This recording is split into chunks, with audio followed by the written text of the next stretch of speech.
കാട്ടിനുള്ളിൽ അകപ്പെട്ട വേദയും വിക്രമും കുറച്ച് ദിവസങ്ങൾക്ക് ശേഷം വീട്ടിലെത്തുന്നുണ്ട്.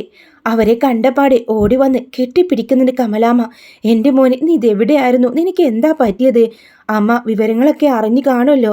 ഇവളെ ആ വാസവന്റെ ആളുകൾ തട്ടിക്കൊണ്ടുപോയി. അതിനെല്ലാം കാരണം അവൾ തന്നെയല്ലേ? അവള് വെറുതെ ഓരോ വയ്യാവേ ഉണ്ടാക്കി വെച്ചതുകൊണ്ടല്ലേ എൻ്റെ മോൻ്റെ ജീവിതം കൂടി ഇങ്ങനെ ആയത്? അതമ്മേ, അങ്ങനെ പറയണ്ട. അവൾ കാരണമല്ലല്ലോ വാസവന്റെ മകനെ ഞാൻ അടിച്ചത്. അതിന് മറ്റൊരു കാരണം ഉണ്ടായിരുന്നു. എന്ത് കാരണമായാലും എൻ്റെ മോനെ എല്ലാത്തിനും കാരണം ഇവൾ വന്നതിന് ശേഷമാണ് ഇങ്ങനെയൊക്കെ പ്രശ്നങ്ങളൊക്കെ ഉണ്ടായത്. ഇതുവരെ അത്തരത്തിലൊരു പ്രശ്നങ്ങളൊന്നും എൻ്റെ മോൻ്റെ ജീവിതത്തിൽ ഉണ്ടായിട്ടില്ല. ഇനി നിന്റെ ഭാര്യയായിട്ട് ഇവൾ വേണ്ട. അങ്ങനെ ഇവൾ ഈ വീട്ടിലേക്ക് വരികയാണെങ്കിൽ ഒരിക്കലും ഞാൻ ഈ വീട് ഉണ്ടാവില്ലെന്ന് കമലാമ്മ പറയുന്നുണ്ട്. അങ്ങനെ വിക്രമാണെങ്കിലോ എന്ത് ചെയ്യണമെന്നറിയാതെ നിൽക്കാണ്. ശ്രീജ വന്നിട്ട് കമലാമ്മയോട് പറയും, എന്താ അമ്മ ഇത്? വേദ കാരണമാണോ ഇങ്ങനെയൊക്കെ സംഭവിച്ചത്? അല്ലല്ലോ, ഓരോ പ്രശ്നങ്ങളല്ലേ വിക്രം, അത് ഓരോരോ കാര്യങ്ങൾ ഇടപെടുന്നതുകൊണ്ടാണ് ഇങ്ങനെയൊക്കെ സംഭവിക്കുന്നത്. വേദയല്ല, അമ്മ തന്നെയാണോ ഈ പറയുന്നത്? ആ സമയം നന്ദിനി വന്നിട്ട് പറയും, അമ്മ പറഞ്ഞതന്നെ ശരി. ഇവൾ വന്നതിന് ശേഷമാണ് ഒരുപാട് പ്രശ്നങ്ങൾ ഈ വീട്ടിലുണ്ടായത്. ഇതെല്ലാം കേട്ടുകൊണ്ട് കണ്ണ് നിറഞ്ഞുകൊണ്ട് അവിടെ നിൽക്കുന്നുണ്ടാവും വേദ. മാഷാണെങ്കിലും ആ സമയം കമലയോട് പറയും, കമല, നീ ഇപ്പോൾ ഈ പറഞ്ഞില്ലെല്ലാം ഒരുപാട് ഖേദിക്കും. നീ എന്തിനാ അവളോട് അങ്ങനെയൊക്കെ പെരുമാറുന്നത്? അവൾ വിക്രമിൻ്റെ ഭാര്യയല്ലേ? നീ തന്നെയല്ലേ അവളെ ഈ വീട്ടിലേക്ക് സ്വീകരിച്ചത്? അതൊക്കെ പണ്ട്. പക്ഷേ ഇപ്പം എനിക്ക് മനസ്സിലായി, എൻ്റെ മോൻ്റെ ജീവിതം തകർക്കാൻ വന്നവളാണ്. പകയും വാശിയോ അവളുടെ മനസ്സിൽ. കോടതിയിൽ വെച്ച് ആ ദർശൻ സാർ പറയുന്നത് കേട്ടില്ലേ? ഇവളുടെ മനസ്സ് വായിച്ച അദ്ദേഹം അങ്ങനെ പറഞ്ഞത്. കാരണം ഇവളെ കെട്ടാനിരിക്കുന്ന ചെറുക്കനല്ലേ അവൻ. അതുകൊണ്ട് ഇവളെ മനസ്സ് നന്നായിട്ട് മനസ്സിലാക്കി തന്നെയാണ് കോടതിയിൽ അദ്ദേഹം അങ്ങനെയൊക്കെ പറഞ്ഞത്. വിക്രം, നീ എനിക്കൊരു വാക്ക് തരണം. നീ ഇവളെ ഭാര്യയായിട്ട് അംഗീകരിക്കുകയാണെങ്കിൽ ഒരിക്കലും എന്നെ നീ അമ്മയായിട്ട് കാണരുത്. നീ എൻ്റെ മകനുമല്ല. നമ്മൾ തമ്മിലുള്ള യാതൊരു ബന്ധമല്ല. നീ എൻ്റെ തലയിൽ തൊട്ട് സത്യം ചെയ്യ. ഇവളെ ഈ ജന്മം നിന്റെ ഭാര്യയായിട്ട് അംഗീകരിക്കില്ലെന്ന് നീ എൻ്റെ തലയിൽ തൊട്ട് സത്യം ചെയ്യണം. വേദിയൊന്ന് നോക്കിയിട്ട്, വിക്രം, തൻ്റെ അമ്മയെ തള്ളിക്കളയാനാവില്ലല്ലോ. അമ്മയുടെ തലയിൽ തൊട്ട് സത്യം ചെയ്യാനും ഒരിക്കലും ഞാൻ ഇവളെ എൻ്റെ ഭാര്യയായിട്ട് അംഗീകരിക്കില്ലെന്ന് സത്യം ചെയ്യുന്നുണ്ട്. നിറക്കണ്ണുകളോട് വേദ അവിടെ നിന്ന് ഇറങ്ങുന്നുണ്ട്.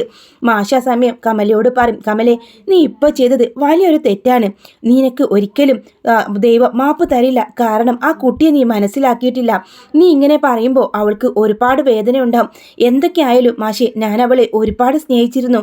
എൻ്റെ മരുമക്കളിൽ ഏറ്റവും കൂടുതൽ സ്നേഹിച്ചത് ഞാൻ അവളെയാണ്, എൻ്റെ മോളെ പോലെ. എന്നിട്ട് എൻ്റെ മോൻക്കൊരു പ്രതിസന്ധി വന്നപ്പോൾ അവളെ എൻ്റെ മോൻക്കെതിരെ കേസിൽ സാക്ഷി പറഞ്ഞു. അവനെ കൊടുക്കാൻ നോക്കിയില്ലേ? ആ വക്കീൽ വന്നില്ലായിരുന്നെങ്കിൽ എൻ്റെ മോൻ ഇപ്പോൾ ജയിലിലായിരുന്നില്ലേ? അതൊക്കെ ശരി തന്നെ. വേദയുടെ ഭാഗത്തും ന്യായം ഉണ്ടാവും. അത് കേൾക്കാനൊന്നും നിനക്ക് സമയമില്ലല്ലോ. എന്തൊക്കെ ന്യായങ്ങളാണെങ്കിലും എനിക്കത് കേൾക്കേണ്ടെന്ന് പറഞ്ഞ് കമ്മലം പോവാട്ടോ.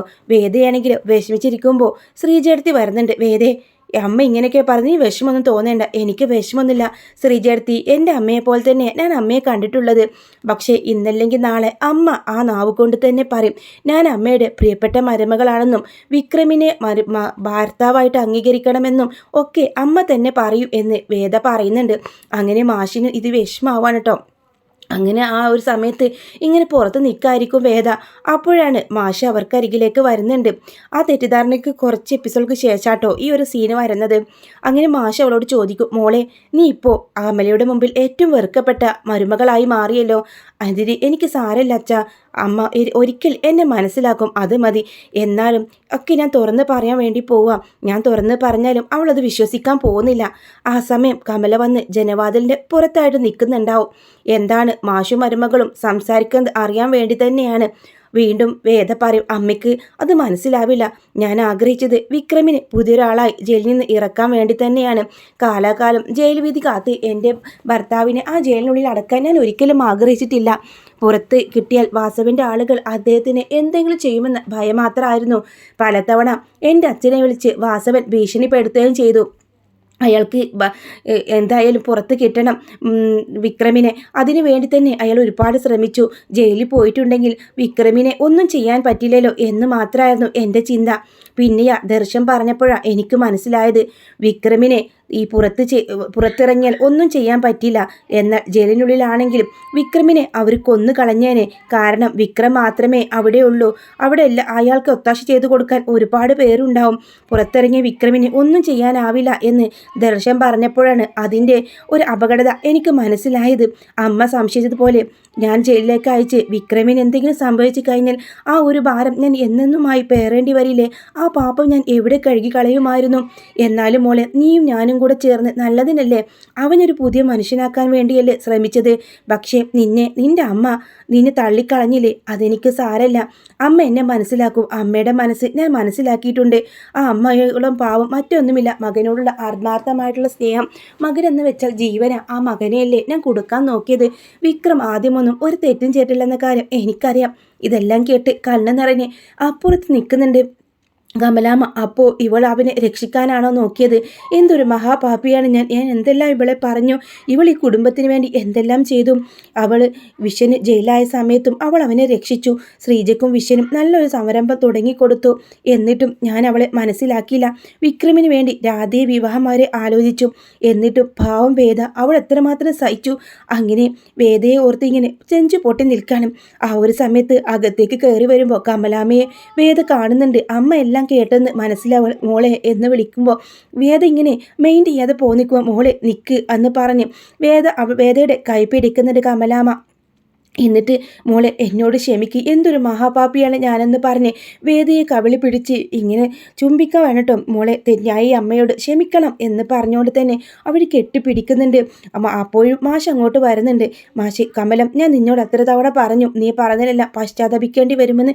ഈ മോള് ഒരു തെറ്റും ചെയ്തിട്ടില്ല. നമുക്ക് 3 ആൺമക്കളാണ്. ഒരു പെൺകുട്ടിയെ തരാത്തതിൻ്റെ സങ്കടം ഇവളെ മനസ്സ് തുറന്ന് എന്നോട് സംസാരിച്ചപ്പോഴാണ് എനിക്ക് മാറിയത്. ഇവൾ നമ്മുടെ വിക്രമിനെ നന്നാക്കി എടുക്കും. അവൻക്ക് ഇവളെന്ന് വെച്ചാൽ ഇപ്പോൾ ജീവനാണ്. അവനിപ്പോൾ നല്ല നേർവഴിയിൽ തന്നെയാണ് നടക്കുന്നത്. അവനും പഴയതുപോലെ തന്നെ നമ്മുടെ മനസ്സിലെ ആഗ്രഹം പോലെ തന്നെ അവനെല്ലാം ഉണ്ടാക്കിയെടുക്കും എന്ന് പറയുന്നുണ്ട്. ശ്രീജയും ഇത് കണ്ട് സന്തോഷത്തോടെ നിൽക്കട്ടോ. അമ്മേ, ഞാൻ അന്നേ പറഞ്ഞില്ലേ വേദയുടെ മനസ്സിൽ ഒന്നുമില്ലെന്നേ. വേദ എന്തോ ലക്ഷ്യം കാണാതെ ഒന്നും അങ്ങനെ ചെയ്യില്ലെന്ന്. അങ്ങനെ സാക്ഷി പറഞ്ഞതിന് കാരണം വിക്രമിൻ്റെ ജീവൻ ആഗ്രഹിച്ച് മാത്രമാണ്. ജയിലാണെങ്കിലും ആ മനുഷ്യൻ എവിടെയെങ്കിലും ജീവനോടെ ഇരിക്കണമെന്ന് മാത്രമേ ഞാൻ ആഗ്രഹിച്ചുള്ളൂ. അന്ന് വാസവൻ്റെ ആളുകൾക്ക് പുറത്ത് കിട്ടിയാൽ ആ നിമിഷം വെട്ടിക്കൊല്ലുമെന്ന് രീതിയിലായിരുന്നല്ലോ എൻ്റെ വിക്രമിനെ. അതെനിക്ക് സഹിക്കാനാവില്ല എന്ന് വേദ പറയുന്നുണ്ട്. മോളെ, ഈ അമ്മയോട് ക്ഷമിക്കെന്ന് പറഞ്ഞ് മോളെ കെട്ടിപ്പിടിക്കുന്ന ഒരു രംഗാട്ടോ. അങ്ങനെ അമ്മായിയമ്മയും മരുമകളും വീണ്ടും ഒന്നിക്കാണ്. അതിനുശേഷം നമ്മുടെ വിക്രം ജോലിക്ക് പോയി തുടങ്ങുന്നുണ്ട്. ജോലിക്ക് പോകുന്ന വിക്രമിനെ പല പ്രശ്നങ്ങളിലും അവർ കൊടുക്കുന്നുണ്ട് കേട്ടോ. ഈ വിക്രം ജയിലിൽ പോവാൻ പോലും കാരണം ഈ ശ്രീനിവാസനാണ്. വിക്രമിൻ്റെ ആ ഒരു ചുറുചുറുക്കും തൻ്റെ ഇടയ്ക്ക് കണ്ട തൻ്റെ കൂട്ടത്തിൽ വിക്രമിനെ കിട്ടാൻ വേണ്ടിയിട്ടാട്ടോ അവൻ കോളേജിൽ പഠിക്കുന്ന സമയത്ത് അവനക്ക് സ്വർണ്ണ മെഡൽ വരെ കിട്ടിയിട്ടുണ്ടാവും. അങ്ങനെ അവനെ ഒരു കള്ള കേസിൽ കൊടുക്കുക. അവൻ്റെ ബാഗിൽ കഞ്ചാവ് വെക്കുന്നുണ്ട്.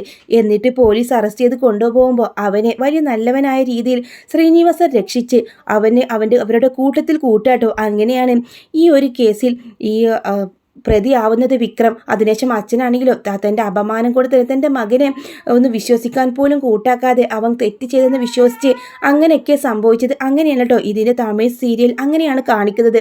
ഈ വീഡിയോ നിങ്ങൾക്ക് ഇഷ്ടമാണെങ്കിൽ ലൈക്ക് ചെയ്യാനും ചാനൽ സബ്സ്ക്രൈബ് ചെയ്യാനും മറക്കല്ലേ.